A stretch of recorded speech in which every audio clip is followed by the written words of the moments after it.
Ya, selanjutnya kita akan membahas tentang momentum sudut.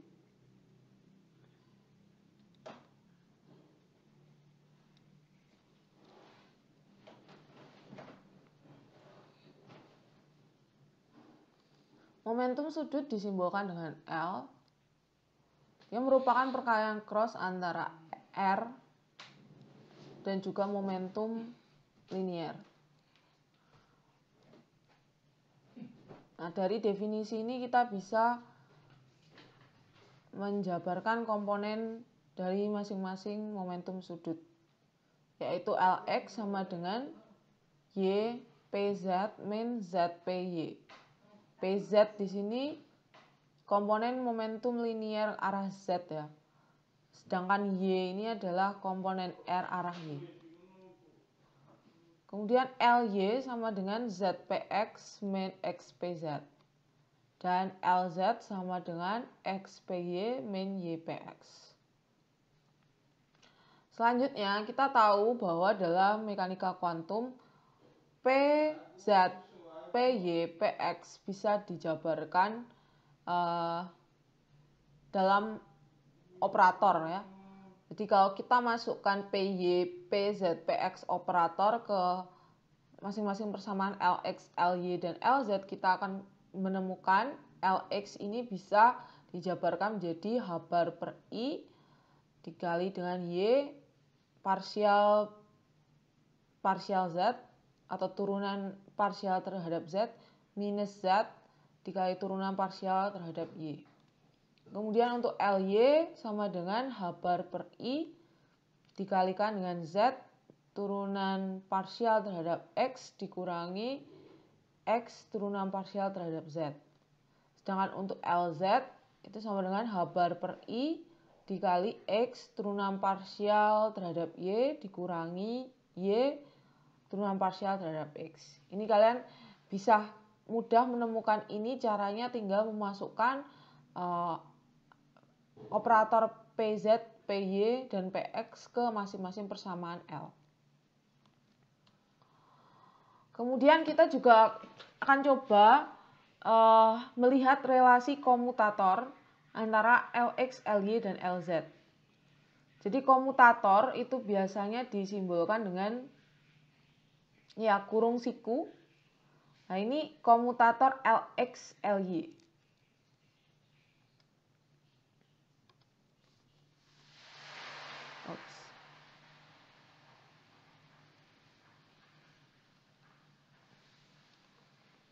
Simbolnya begini, Lx, Ly. Nah, jadi kalau kita mau hitung komutator Lx, Ly, kita coba jabarkan dulu gitu. Jadi Lx, Ly ini definisinya komutator Lx, Ly itu adalah Lx, Ly dikurangi Ly, Lx. Kemudian untuk menghitung ini itu apa? Itu kita pakai bantuan suatu fungsi. Ini ya, fungsi f. Karena Lx, Ly, Lz itu adalah operator, jadi kita harus pakai bantuan satu fungsi untuk menghitungnya. Oke, kemudian kalau kita hitung lebih lanjut, ini fungsinya itu bisa kita masukkan ke dalam kurung jadi Lx, Lyf minus Ly, Lxf. Nah, karena Lx, Ly ini adalah operator, maka kita nanti mengoperasikannya itu mulai dari sini. Jadi F itu dikenakan pada operator Ly dulu, baru dikenakan ke operator Lx hasilnya. Oke, kemudian tadi kita sudah tahu definisi Lx, Ly, Lz dari pembahasan sebelumnya. Oke, berikutnya kita akan masukkan Lx yang didefinisikan ini, operator Lx, dan juga Ly ke ini selanjutnya ya. Ketika kita hitung operator, tadi kan kita sudah sampai ke sini.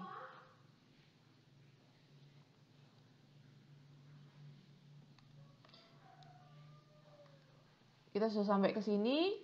Sekarang kita masukkan ini Lx, Ly yang didefinisikan.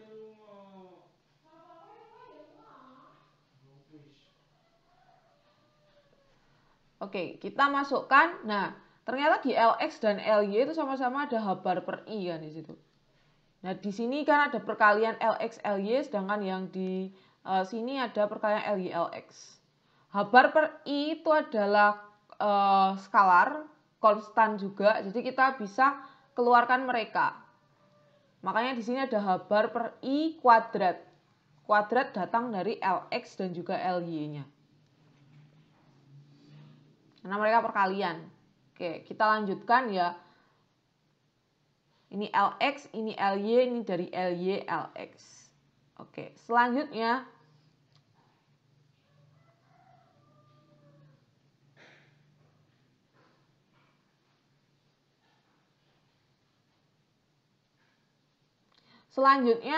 fungsi f ini kita kenakan ke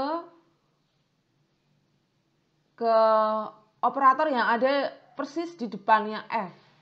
Jadi ini di sini misalnya untuk yang suku pertama ini ya, ini ada dodo x, kita kenakan ke f, makanya kita dapat ini.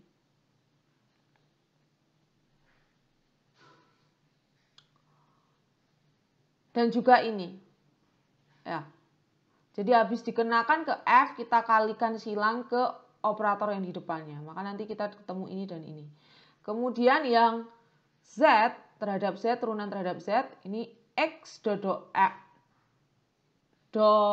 z dari f, itu kita ketemu ini sama ini. Ya, jadi setelah dikenakan ke operator ini, dikali silang ke operator yang di depannya. Oke, kemudian berikutnya untuk yang bawah ini ya, ini kita lanjutkan, caranya juga sama. Ini y do z dikenakan ke f, maka nanti kita habisnya dikenakan ke f, kita kalikan ke operator yang ada di depannya. Sehingga kita ketemu ini, z dodo x dari y dodo z dari f. Kemudian juga kita ketemu ini, x dodo z dari y do f do z. Kemudian yang f selanjutnya terakhir kita kenakan ke dodo y ini ya. Jadi, habis itu dikalikan silang ke operator yang ada di depannya. Maka kita ketemu ini dan ini. Jadi ada z dodo x dari z do f do y dan minus x dodo z dari z do f do y. Oke, habis itu tinggal kita sederhanakan ini. Jadi H bar per I kuadrat tetap. Oke. Nah, kemudian yang kayak suku di depan ini, dia kan turunan parsial terhadap Z ya yang di depan ini. Nah, sedangkan di sini ada Z dan juga ada do F do X. Nah, kita nggak tahu do F do X ini apakah bergantung pada Z atau tidak. Jadi kita tetap akan memperhitungkan turunan parsialnya terhadap Z. Sedangkan yang di sini Z itu sudah jelas bergantung pada Z. Jadi nanti kita turunkan terhadap Z. Jadi di sini ini kita harus treat dia sebagai turunan berantai ya. Jadi kita coba lihat ini. Kita coba hitung ini, saya kasih contoh, nanti yang lain kalian ngikuti aja. Jadi kita kan punya Y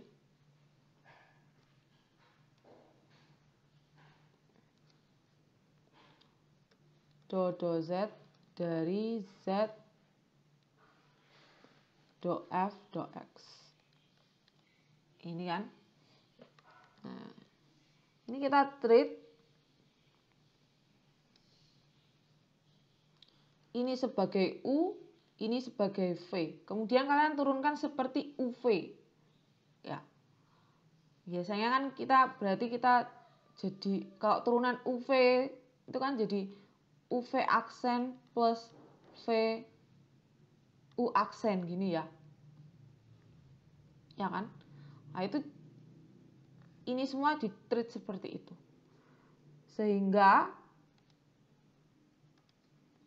kita coba lagi, U-nya itu Z tetap, V aksennya ini diturunkan terhadap Z. Apa hasilnya? Ya do F, do X diturunkan terhadap Z. Maka kita boleh tulis kayak gini. Do F, do X diturunkan terhadap Z. Ini ada duanya karena turunan 2 kali ya. Jadi biasanya kita tulisnya do 2F, do Z, do X gitu. Kemudian habis itu plus V U aksen kan.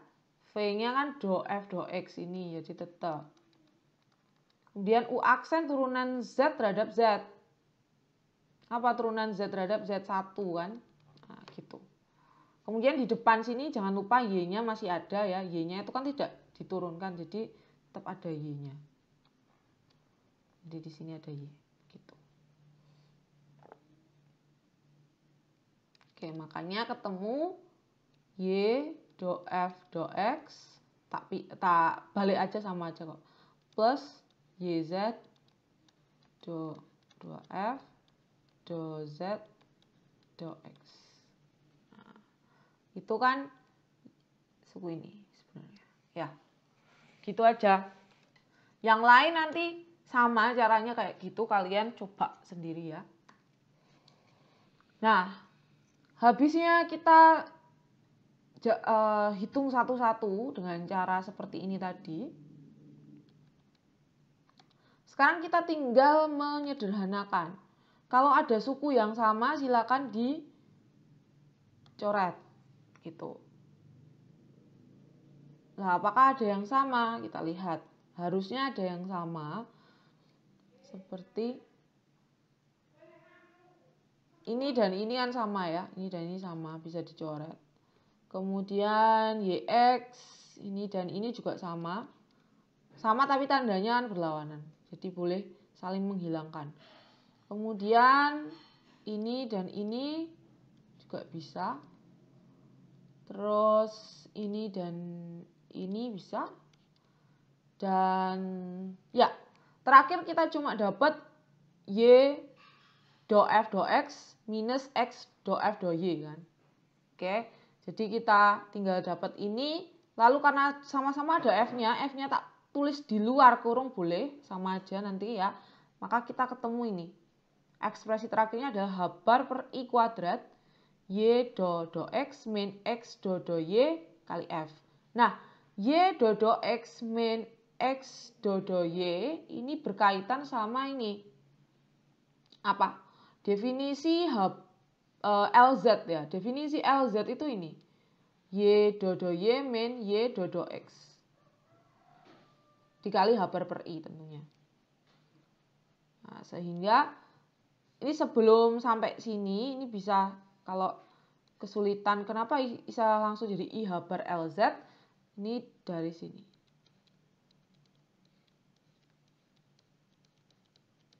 H bar per I-nya saya jabarkan begitu ya.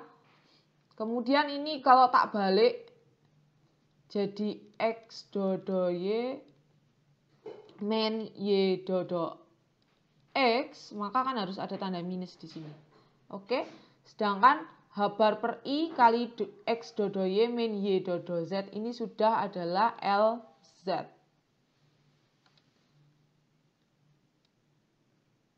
Ini ya, ini udah LZ. Jadi ini sama dengan min H bar per I kali LZ.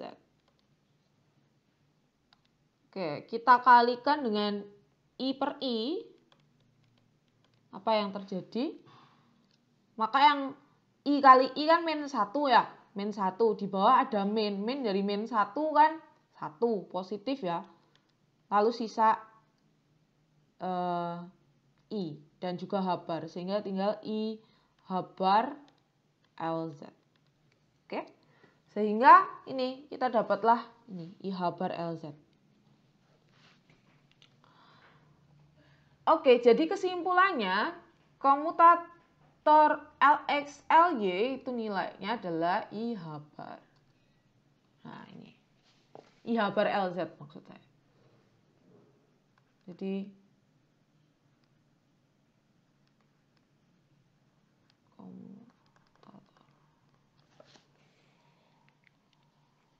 LX LY, komutator LX LY itu hasilnya ada I bar LZ.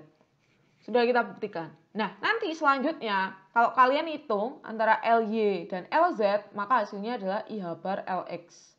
Sedangkan komutator antara LZ dan LX hasilnya adalah I bar LY. Nah, kalau dibalik gimana, Bu? Kalau misalnya dibalik ya, kalian hitung LY LX gini, nanti hasilnya adalah minus I bar LZ. Sedangkan kalau LZ LY begini hasilnya adalah min I bar LX. Dan kalau LX LY begini hasilnya adalah minus I bar LY. Gitu. Maksud saya sini Z ya, sorry. Ini LX LZ. Komutator LX LZ hasilnya adalah min I bar LY. Oke, kemudian kita lihat operator momentum sudut lainnya, yaitu operator momentum sudut total kuadrat. Jadi tadi kan kita tahunya adalah operator momentum sudut untuk tiap komponen LX, LY, LZ gitu ya. Nah, sekarang kita totalkan. Biasa kalau kita mentotalkan macam vektor gitu kan, biasanya kita kuadratkan kemudian dijumlahkan. Nah, maka itu kan ketemu L kuadrat. Nah, inilah yang disebut dengan momentum sudut total kuadrat. Nah, kita coba lihat relasi komutatornya. Jadi, komutator L kuadrat dan Lx itu bisa dijabarkan jadi komutator Lx kuadrat Lx ditambah komutator Ly kuadrat Lx plus komutator Lz kuadrat Lx. Ya, ini karena L kuadrat itu kan Lx kuadrat plus Ly kuadrat plus Lz kuadrat ya. Jadi maka kita ketemu ini. Oke, kemudian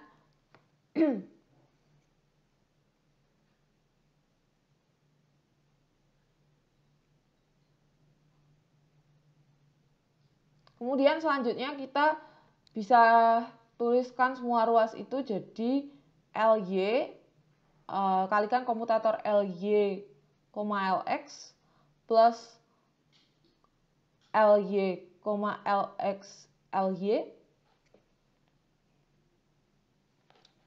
plus Lz kali komutator Lz, Lx plus komutator Lz, Lx dikali Lz. Habis itu kita kan tadi sudah hitung masing-masing komutator ini, misalnya Ly, Lx itu hasilnya apa gitu. Kita balik lagi kalau misalnya kelupaan, Ly, Lx itu min I bar Lz ya. Nah, maka kita masukkan aja masing-masing nilainya. Ini Ly, Lx itu hasilnya min I bar Lz. Terus ada Lz, Lx hasilnya I bar Ly. Lz, Lx hasilnya I bar Lx. Ly maksud saya. Lalu kalau dilihat lagi di sini, itu ternyata semua sukunya saling menghilangkan. Seperti ini, suku yang pertama ini saling menghilangkan dengan suku yang terakhir ini. Coret. Kemudian ini juga, ini dan ini itu saling menghilangkan kan. Oh iya, ingat ya, Ly, Lz belum tentu sama dengan Lz, Ly. Oke. Tapi ini semua tadi yang kita coret-coret itu saling menghilangkan. Kenapa? Karena urutannya itu sama. Kayak misalnya suku pertama ini. Suku pertama itu kan Ly dikali min I bar Lz. Ya. Ini saling menghilangkan dengan suku terakhir kan tadi aku bilang. Nah, kita lihat. Plus I bar suku terakhir ya. Ly, Lz. Oke. Di sini yang di depan ini min I bar itu kan cuma konstanta. Boleh tak pindah ke depan. Jadi min I bar Ly, Lz plus I bar Ly, Lz. Jadi jatuhnya urutannya mereka itu sama, Ly, Lz. Makanya saya bisa coret karena mereka sama. Gitu.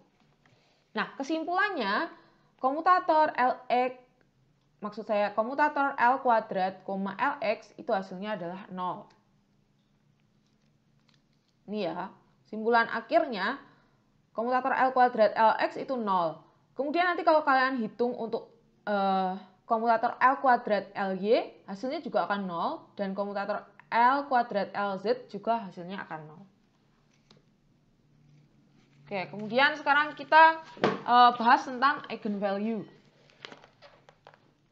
Nah, eigenvalue itu begini, ketika kita punya sebuah operator, di sini operator L kuadrat ya, itu dikenakan ke sebuah fungsi, misalnya nanti fungsi gelombang tertentu gitu di kuantum ya. Nah, lalu kita hitung setelah dikenakan ke suatu fungsi, kemudian kita hitung kan. Nah, setelah kita hitung, kita coba arrange gitu atau coba tata gitu ya equationnya, maka nanti kita akan ketemu satu bentuk yang sama lagi dengan fungsi tersebut. Jadi kan ketemu f lagi, tapi di depannya itu ada pengali lainnya. Nah, pengali lainnya ini yang disebut dengan eigenvalue.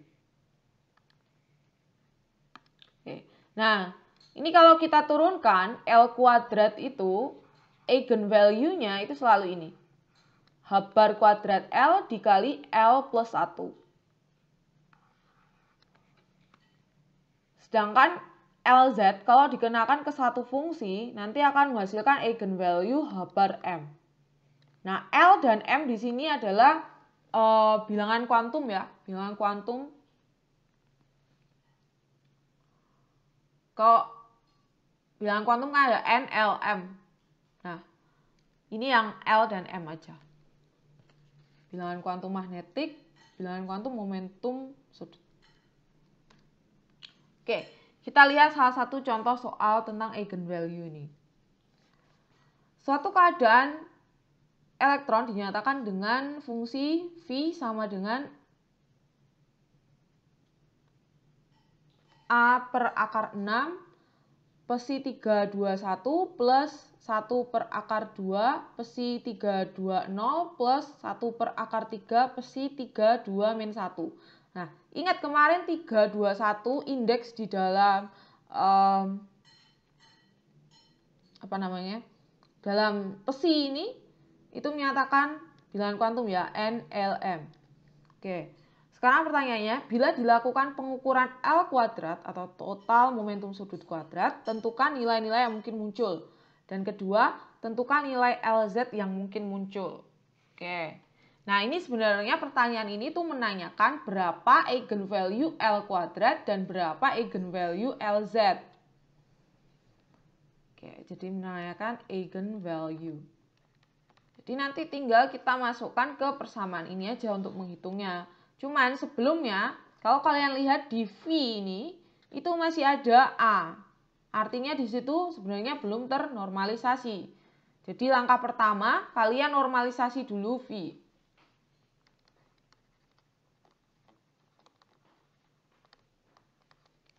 Normalisasi V dulu ya. Oke.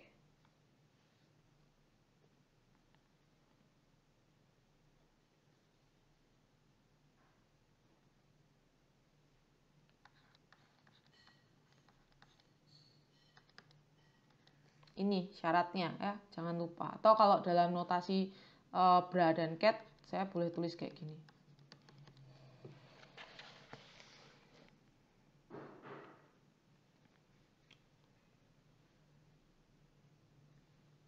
Nah, ini kalau kalian normalisasi nanti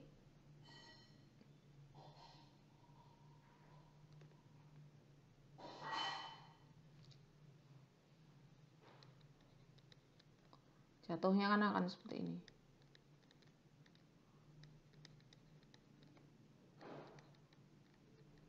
Ini konjugate ya.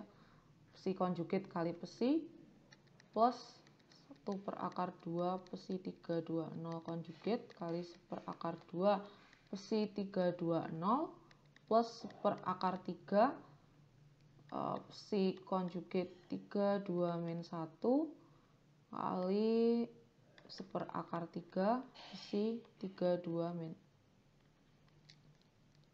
1.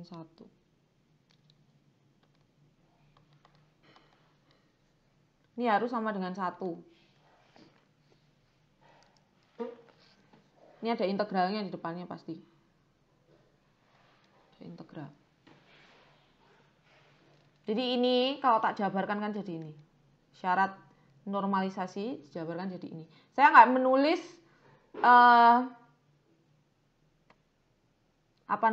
perkalian silang dari pesi yang lain, yang pesi yang tidak sama indeksnya, karena mereka sudah pasti integralnya sama dengan 0. Ya. Ingat syarat yang pernah kita pelajari bahwa kalau kita ada integral pesi konjugat M dikali pesi N dx gitu misal, itu hasilnya cuma akan ada dua kemungkinan, yaitu 1 atau 0.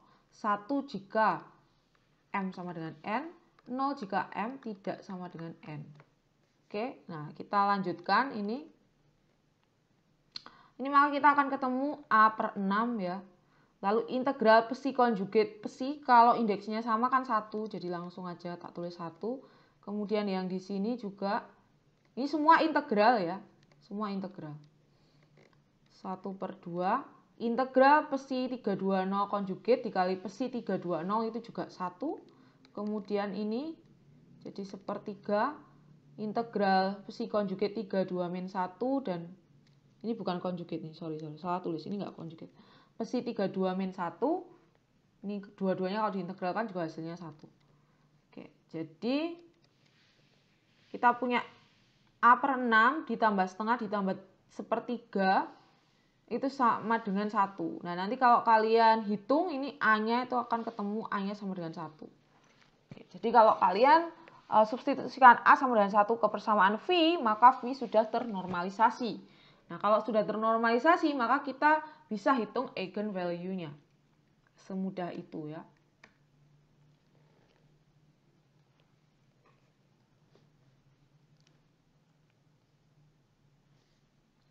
Oke, sebenarnya untuk menghitung eigenvalue-nya tidak perlu tidak perlu menghitung A tadi. Cuma kalau kita mau cari probabilitas mendapatkan eigenvalue tersebut, maka kita harus hitung A-nya. Oke, langkah kedua adalah menentukan eigenvalue. Oke.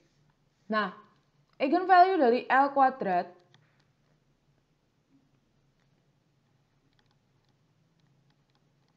tadi rumusnya apa? Itu H bar kuadrat L dikali L plus 1. H bar kuadrat L dikali L plus 1. Kita cocokkan lagi, takutnya salah. Oke, benar ya? H bar kuadrat L L plus 1. Nah, ini ternyata sudah saya buat. Ini ya, eigenvalue-nya kan H bar kuadrat L plus 1. Nah, ini notasi Dirac NLM ini sebenarnya sama aja pesi NLM. Jangan bingung ya. Ini cuma versi lain aja. Oke, nah di persamaan gelombang kita, persamaan keadaan kita, itu kita cuma ada ini. Pesi 321, pesi 320, dan pesi 32-1 kan. Nah, 321 ini menyatakan NLM. Ingat. Oke, maka sekarang kita coba lihat kemungkinan L kuadrat yang muncul dari pesi 321 dulu. Atau ini, cat 321 ya. Notasi lain aja ini. Ini boleh tak tulis pesi 321 sama saja. Oke, di pesi 321 ini L-nya adalah 2. Berarti kita masukkan L sama dengan 2 ke persamaan eigennya. Jadi kita ketemu H bar kuadrat dikali L-nya 2. Dikali lagi L plus 1, 2 plus 1. Oke, kalau dihitung ini 2 dikalikan 3 itu hasilnya adalah 6. Jadi 6 H bar. Ini ya tetap ya, 321-nya tetap. Pesi 321-nya tetap. Nah, tapi yang disebut dengan eigenvalue itu yang ini. Oke, kemudian untuk yang 320 ini lagi-lagi ini NLM. L-nya berapa? 2. L-nya 2. Berarti kita masukkan ke persamaan ini. H bar kuadrat dikali 2 kali 2 plus 1. Hasilnya 6 H bar lagi. Kemudian yang terakhir untuk pesi 32-1. Lagi-lagi ini NLM. Jadi L-nya 2. kita masukkan, ketemu nanti 6 habar lagi. Oke, jadi ternyata ini semuanya itu menunjukkan L yang sama ya. L-nya kan 2 semua. Nah, artinya apa? Artinya nilai L kuadrat yang mungkin muncul dalam pengukuran adalah 6 habar saja. Karena dari semua keadaan itu L kuadratnya adalah 6 habar. Jadi kalau ditanya probabilitasnya berapa, kalian tidak usah hitung lagi dari masing-masing koefisien dikuadratkan kemudian dijumlah. Tapi karena ini cuma ada satu kemungkinan ya berarti probabilitas mendapatkan 6 habar itu adalah 100% atau 1. Oke, kemudian kita lanjutkan untuk mencari nilai LZ. Oke, untuk LZ, rumus eigenvalue-nya tadi kan LZ dikali psi NLM sama dengan M habar kali psi NLM. Oke. Nah, kita hitung dulu untuk yang 321 dulu ya, psi 321. Nah, ini 3 ini N, 2 itu adalah L, dan M-nya itu adalah 1. Oke. Nah, eigenvalue-nya kan M kali habar. Nah, di sini untuk keadaan ini M-nya itu 1. Berarti kita masukkan M-nya 1, terus dikali habar. Jadi ketemunya 1 habar. Kemudian untuk yang psi 320. Ini lagi-lagi ini N, ini L, ini M ya. M-nya sekarang 0, berarti kita masukkan ke M habar. Sehingga ketemunya adalah 0 kali habar atau nanti 0 gitu aja. Lalu yang terakhir untuk keadaan 32 min 1. Ini N, L, ini M ya. Oke, karena M-nya min 1 maka eigenvalue-nya menjadi min 1 kali habar. Oke, jadi eigenvalue dari LZ yang mungkin muncul dalam pengukuran itu adalah habar, 0 dan min habar ya. Nilai LZ yang mungkin muncul adalah habar, 0 dan min habar. Nah, kalau disuruh mencari probabilitas munculnya LZ sama dengan habar berapa? Gampang. Kita lihat yang tadi menghasilkan habar itu state yang mana atau keadaan yang mana. Di sini kan keadaan 321 ya, berarti yang ini. Yang psi 321. Yang ini. Oke, kita cari koefisien di depannya yang sudah ternormalisasi tadi. Oh, 1 per akar 6, ya kan? Jadi, probabilitas LZ sama dengan habar adalah, gini loh, untuk mendapatkan LZ sama dengan habar berarti kan keadaannya harus ini ya.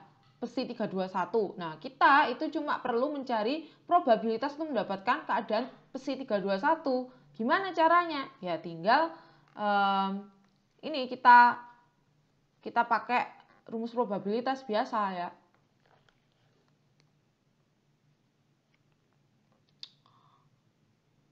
Yaitu C1 konjugat dikali C1. Ini singkatnya kayak gini. C1 konjugatnya ya 1 per akar 6 karena dia real. Dikalikan dengan 1 per akar 6. Jadi hasilnya adalah 1/6. Tuh. Nah, kalau ada yang tanya, sebenarnya rumus C1 konjugat C1 ini dari mana toh? Kan probabilitas itu integral aja toh gitu. Nah, sebenarnya ini hanya versi singkatnya. Kalau mau boleh kita hitung pakai integral ya. Integral. Biasanya kan gini ya. Psi konjugat psi dx gini ya. Dari atau dari mana gitu. Dari rentang tertentu gitu. Tapi kalau dalam hal ini pengukurannya dari mana-mana aja ya berarti min tak hingga sampai tak hingga gitu. Nah, di sini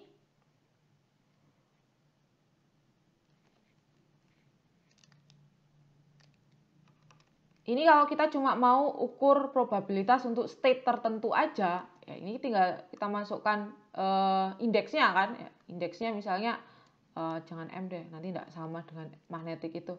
Katakan indeksnya A gitu.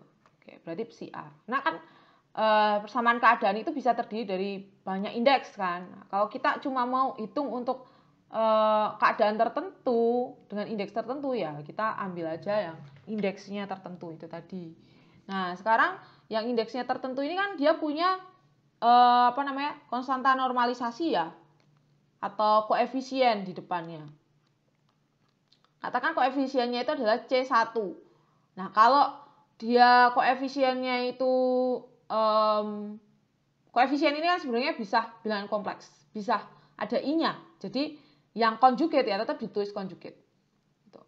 Konjugat, kemudian ini si A dikali dengan si A konjugat dikalikan dengan C1 plus si A. Dx.